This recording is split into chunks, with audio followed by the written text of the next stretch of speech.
Hi everybody, welcome to the 9 Mile Swamp. We've got some interesting songs for you tonight, and I know that you're all watching us getting all warmed up for the presidential debate between Godzilla and Godzilla. But while you're waiting for that, we figured to warm you up a little bit, we want to do a commercial, our own political commercial right now. And first, I have to apologize to John Sebastian, who's actually been very nice to me playing on our album. And so this is an old song by John Sebastian that we've somewhat bastardized.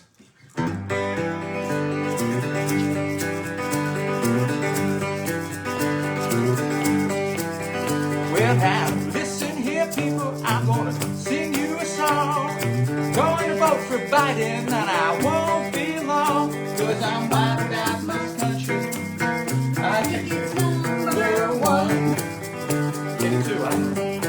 If you wanna be a girl of mine, you got to bring it with you when you come. Well now, Sergeant Jones, Chief of Police, we are not Trump sheep waiting to be fleeced. I'm wild about my country. I think it's number one. Wanna be a girl of mine, got to bring it with you when you come.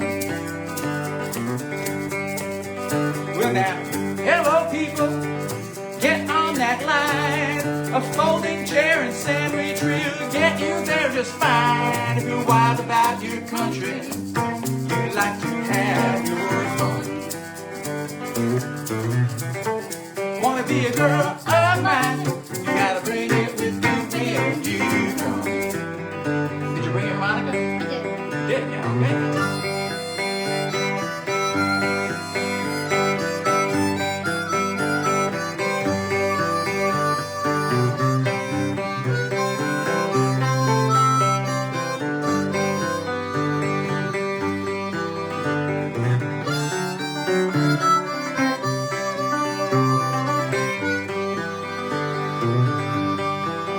Well now, I am no proud boy son. My daddy fought World War II, my grandpa in World War I. I'm wild about my country, I like to have my fun. If you want to be a girl of mine, you got to bring it with you when you come.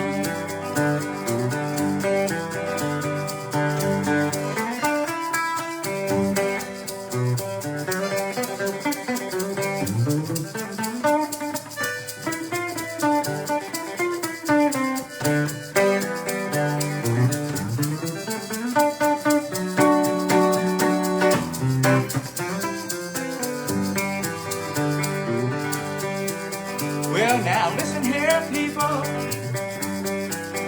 I'm voting for Joe Biden and I won't be long, 'cause I'm wild about my country, I like to have my fun. If you want to be a girl of mine, you got to bring it with you when you come. What's that? If you want to be a girl of mine, you got to bring it with you when you come. If you want to be a girl of mine, you gotta bring it with you when you come.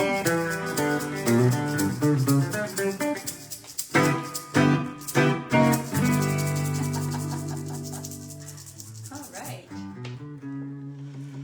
Okay, here's a song called On the border. On the Border.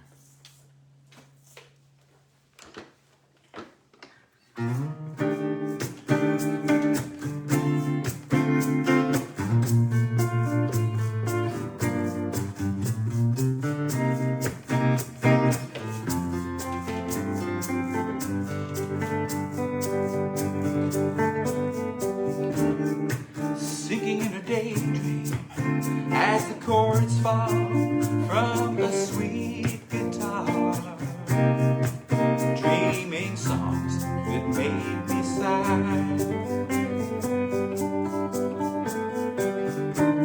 Sea breeze that surrounds me whispers softly, tells us where we are, makes me feel alright.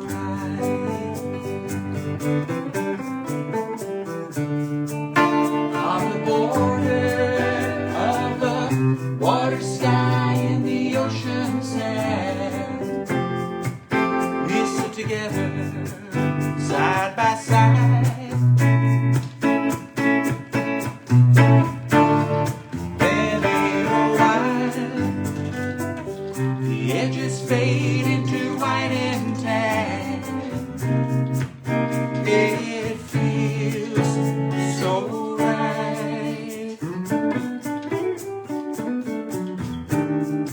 Dreaming is believing, drifting back as the music plays. Sun warms your senses, close your eyes. Sounds of the guitar, of the wind and the ocean spray, and the seabirds haunting cry.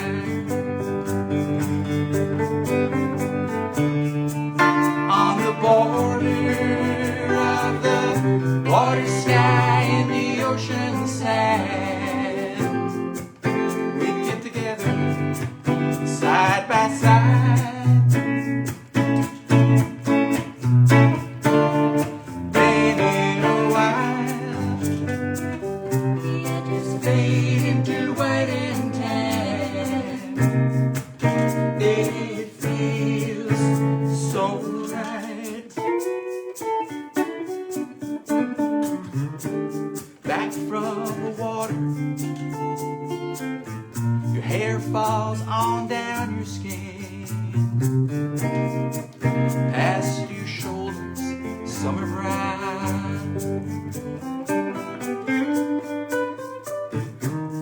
Arms reaching out, pull me back where it all begins. I awaken, then I drown.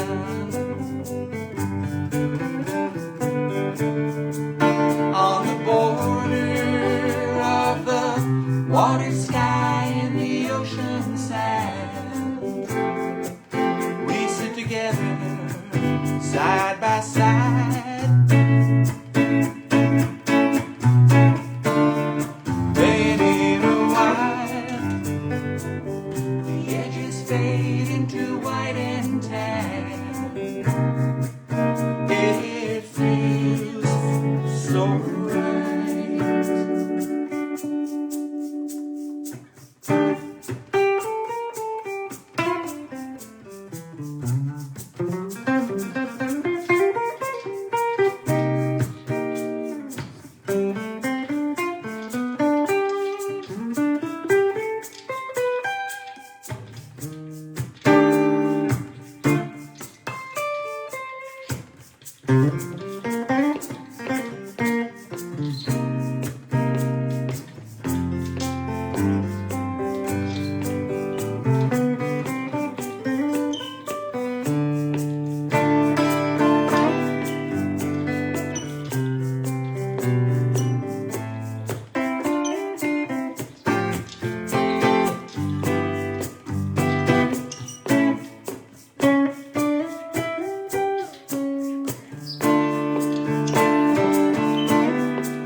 As the chords fall from a sweet guitar,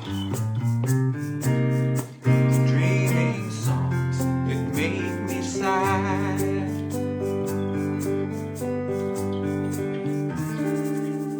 A pencil and some paper,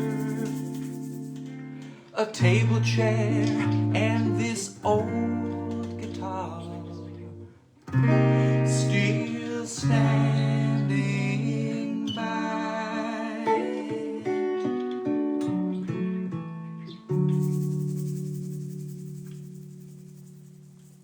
On the border. Yeah. Yeah. So this next song is a song about my ideas about the economy, which I think should get smaller every year. That's I actually do. I mean, honestly, if you saw this house, you would know that we have way too much crap. So that's the deal. You know, we're burning up all our resources to make things that are ugly and useless. And if we follow the philosophy of William Morris, we'll be talking a little bit about William Morris tonight. I talk about him probably too much. You would know that everything that's made should be both useful and beautiful, and then it deserves to be made, and then it becomes a beautiful item, and it actually gets used as opposed to being purchased on some giddy whim and then never looked at again, or used for a short amount of while, or not used long because it's of poor quality, perhaps. Good enough to sell and not to use. So this is called GNP. GNP used to be the national, the gross national product. They don't call it that anymore. Now call it the gross domestic product.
Thanks everybody for tuning in. It's good to see friends joining us, and Aunt Marilyn, Uncle Joe on your trip. I guess Mom said you found some place to settle down. Where are you staying again?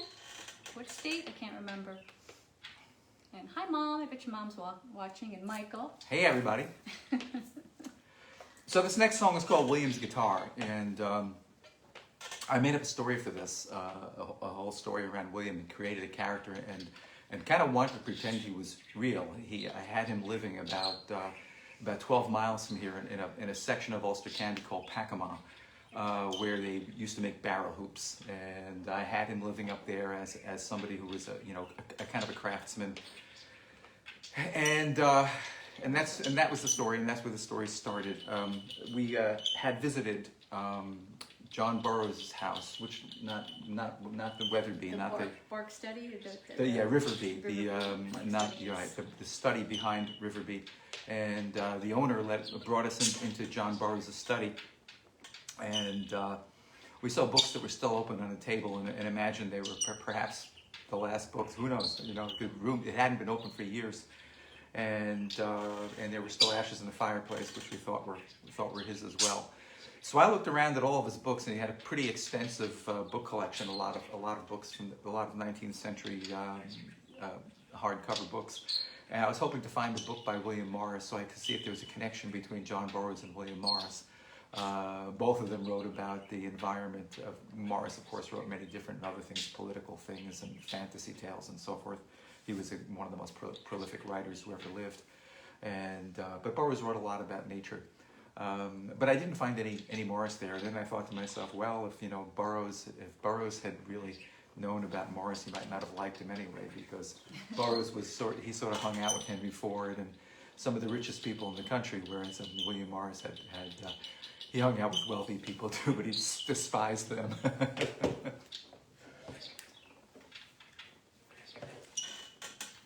William Morris made luxuries, carpets and things like that, and beautiful wallpapers, and he hated that he had to minister to the wealthy.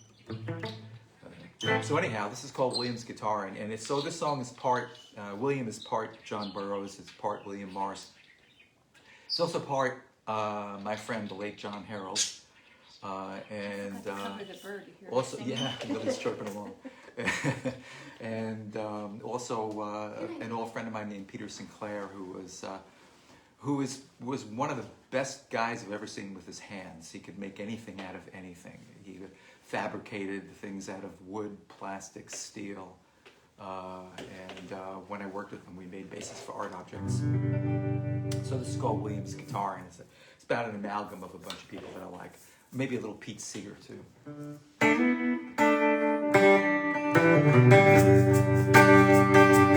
This guitar belonged to my friend William. This guitar, it no longer sounds so good, and when I hold it, there are times when I can see him. If that's his word, there's no finish on the word. His hands were stained from the indigo and madder, roots and walnuts, weld yellow, shell and cochineal, never coal tar, never analyzed for colors. His tapestries showed free men in their fields. He built his cabin about a mile from the highway. He wove his hangings, he made birds from wood, clay and stone. He built this guitar, then he took it down the highway. He sang of love, though he mostly sang alone. He toured the towns with their rivers found by factories. He sang out loud to the women who labored in the mills. He sang about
that never died. And we who heard him, I think we were the truly privileged. We heard his message, working people, we will rise. I'm gonna save it. I'm gonna save it for the future. I'm gonna put it in the hands of any deal.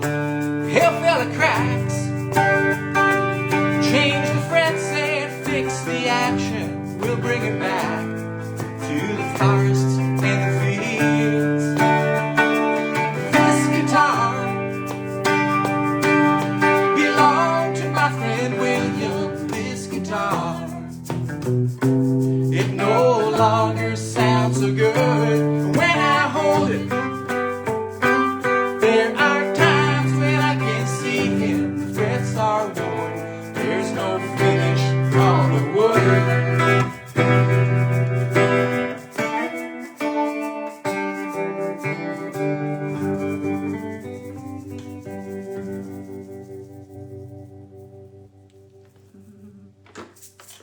Okay, hey, let's switch guitars and Okay, put that do one some over there. acoustic. Ah, it sounds like a good idea.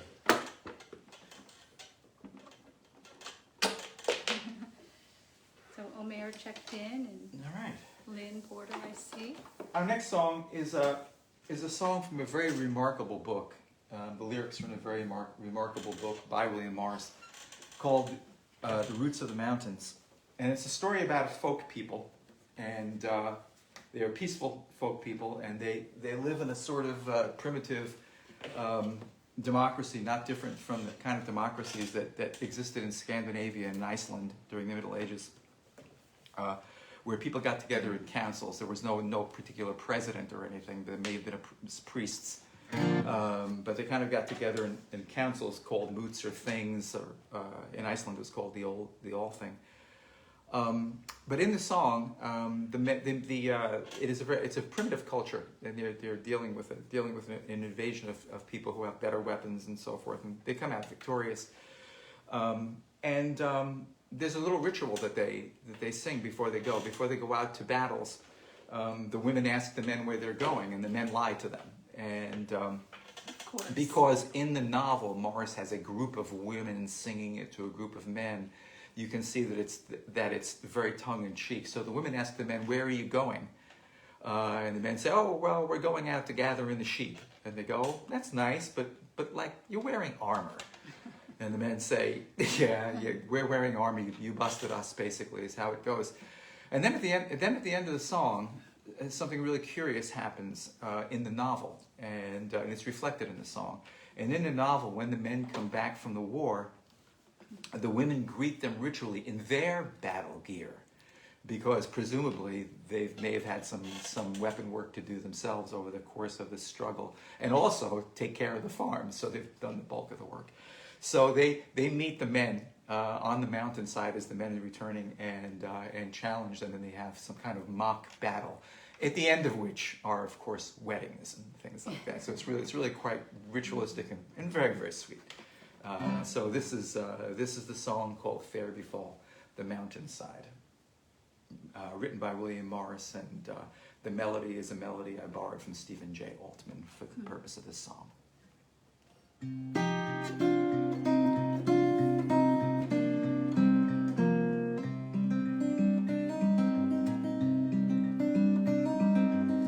Now is the rain upon the day, and every water's wide. Why busk ye then to wear the way, and whither will ye ride? I kinder on the Eyot still, the eddies laughing round. All dikes the wind worn waters fill, and waneth grass and ground. Oh, ride ye to the river's brim, in war we fare to see, o'er winter waters will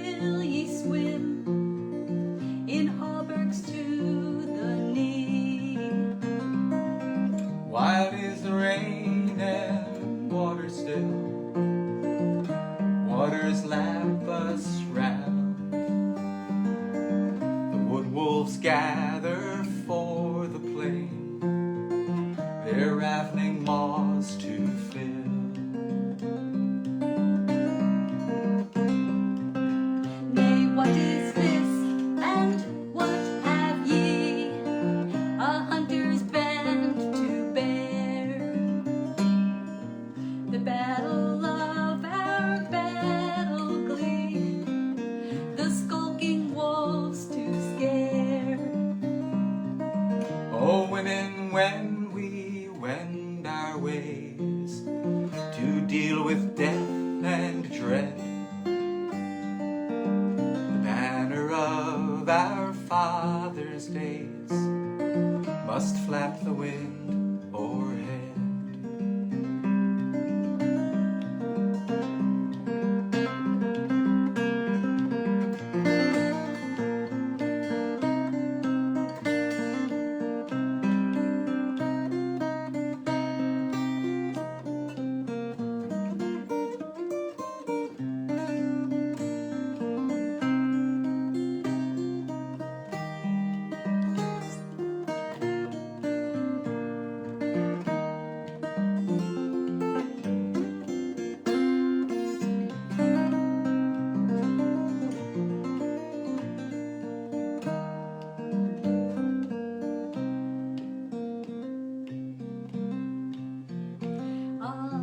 For the maidens that ye leave, who now shall save the hay? What grooms shall kiss our lips at eve, when June hath mastered May? The wheat is won, the seed is sown, here toileth many a maid. And ere the hay knee-deep hath grown, your grooms the grass shall wade. And fair befall the mountainside, whereon the play shall be. And fair befall the summertide, that whoso lives shall see.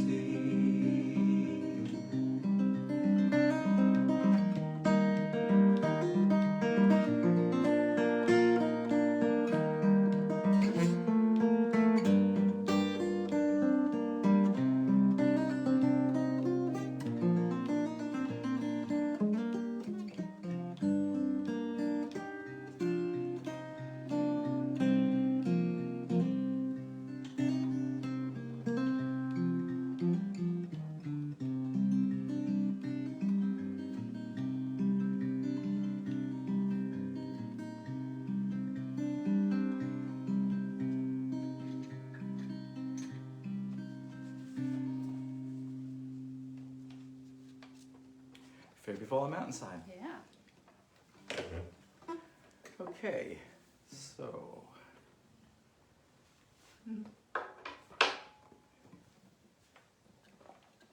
you know, I think in honor of the debate tonight, I'd like to read a Lawrence Ferlinghetti poem, if I may. You do that now.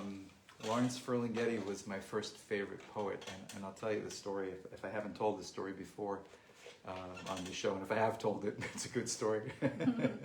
Bears retelling. I in high school was just a terrible math student, and probably in a lot of ways a terrible student. It was just a lot of people don't believe that. They say, "Oh, no, you must have done really well in school." Well, you know, it was math for me was like I did really well in September. In October, I started to struggle, and by November, I gave up. And usually my math teachers were pretty good about trying to encourage me, to exhort me, to, you know, actually, you know, use pressure, you know, extort me, exhort and extort. And I had this, I was almost going to say his name, I had this really wonderful man, and he read the situation, he read me, and he gave me this book, and he said, look, you can read it in your desk. And, you know, if somebody comes and says something, just don't say Mr. Blankety Blank gave you the book, okay? The book was Lawrence Ferlinghetti's Coney Island of the Mind. That's one of the nicest things a math teacher has ever done for me. Probably the nicest thing a math teacher ever will do for me. And here's to all the math teachers. Anyway, this is Lawrence Ferlinghetti. I believe this was written around 2010 or so, shortly before his death. It's a beautiful song, a beautiful poem called "Pity the Nation," and it's based on a line by Khalil Gibran. Pity the nation whose people are sheep, and whose shepherds mislead them. Pity the nation whose leaders are liars, whose sages are silenced, and whose bigots haunt the airwaves. Pity the nation that raises not its voice except to praise conquerors and acclaim the bully as hero, and aims to rule the world with force and by torture.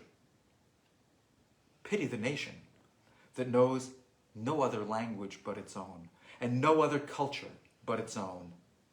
Pity the nation whose breath is money, and sleeps the sleep of the too well-fed. Pity the nation. Oh, pity the people who allow their rights to erode and their freedoms to be washed away. My country, tears of thee, sweet land of liberty. Lawrence Ferlinghetti. So we sing.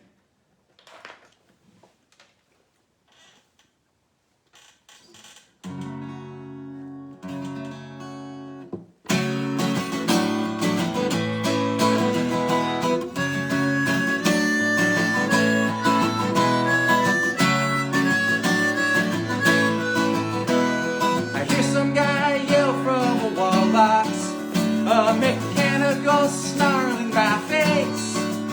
I just can't imagine how he could imagine he's caught in the Lord's sweet embrace. I think I'm inspired when I'm lonely, just drunk on some notion I found. A jam session here in what's left of my brain cells, a melodious echo of sound. So we sing.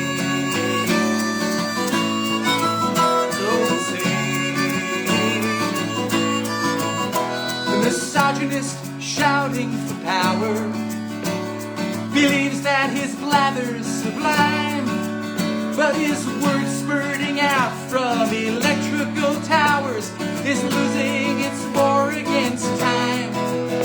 It's the voice of the new Mammon Moses, the vibration of power and greed. I bow down to turn my guitar amp up louder, just to find the release that I need. So we sing. So we sing.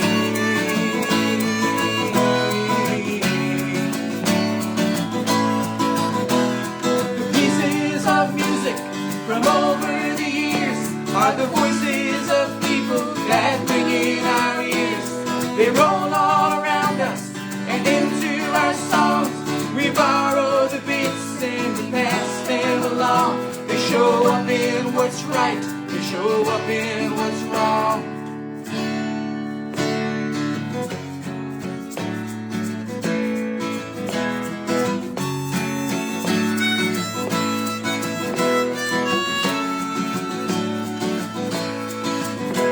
It's natural to join in the music and the wonder of playing it through. The rhythm and melody all work together in a pattern that makes it seem true. But we're not bound to notes that are scripted. No authorities pulling the chain. When sound is the message and nothing's encrypted, then we'll all join to sing the refrain. So we sing.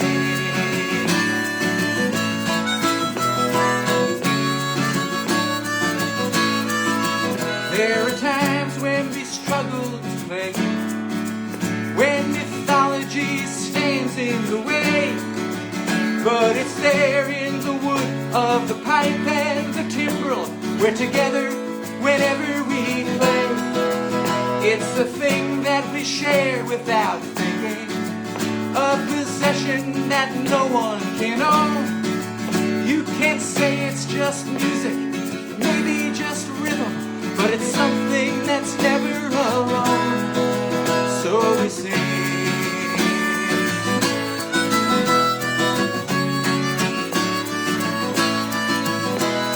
The pieces of music from over the years are the voices of people that ring in our ears. They roll all around us and into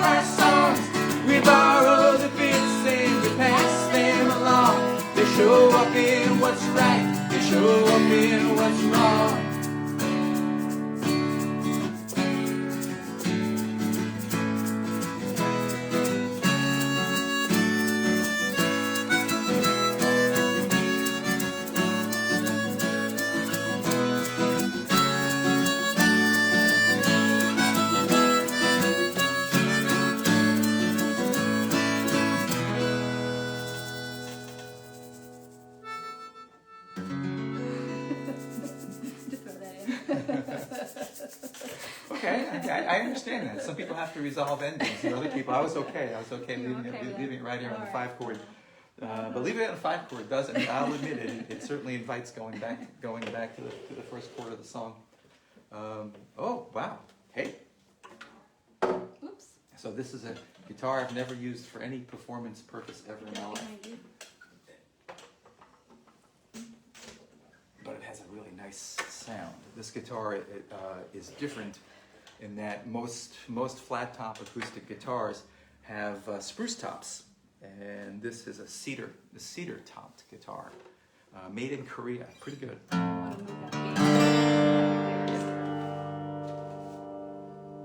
This is a song I have not done in many years, so I'm gonna give it my best shot here.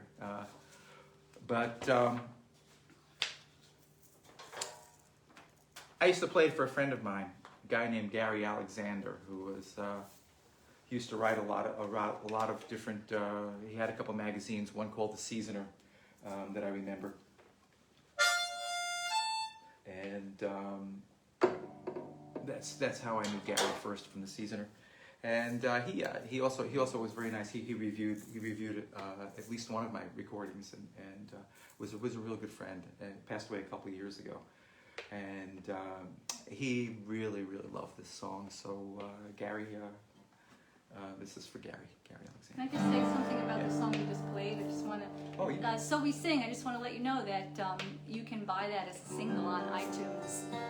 Look up Kurt Henry, So We Sing. 99 cents. Yeah, and we also have it on YouTube, so you can also watch it for free on YouTube.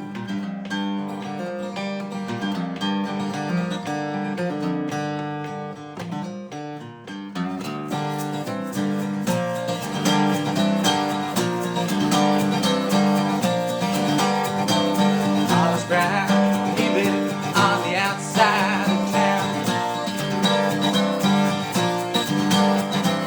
Hollis Brown, he lived on the outside of town. With his wife and 5 kids in their cabin, falling down. You look for work and money, and you walk to ragged mile. You look for work and money, and you walk the ragged mile. Your children are so hungry that they don't know how to smile. The grass is turning black, there's no water in your well. Your grass is turning brown, there's no water in your well. You spent your last long dollar on 7 shotgun shells.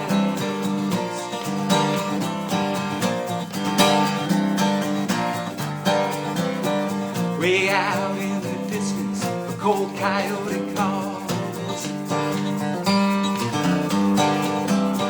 Way out in the distance, a cold coyote calls. Your eyes fix on that shotgun that's hanging on the wall.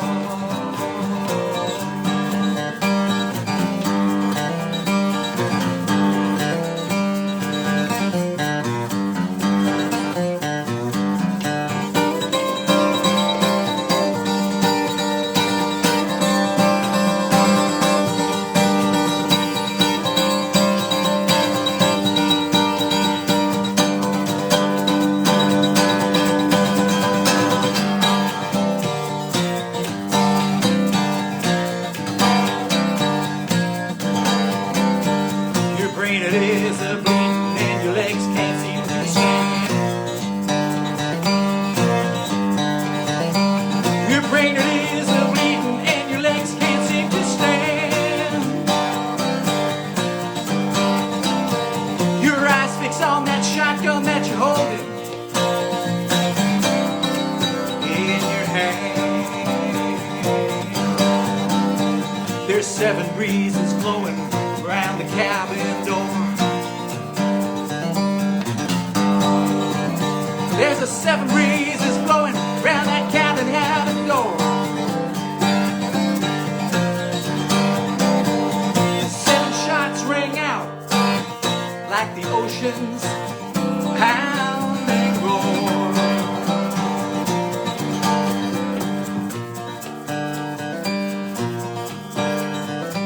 There's 7 people dead on a South Dakota farm.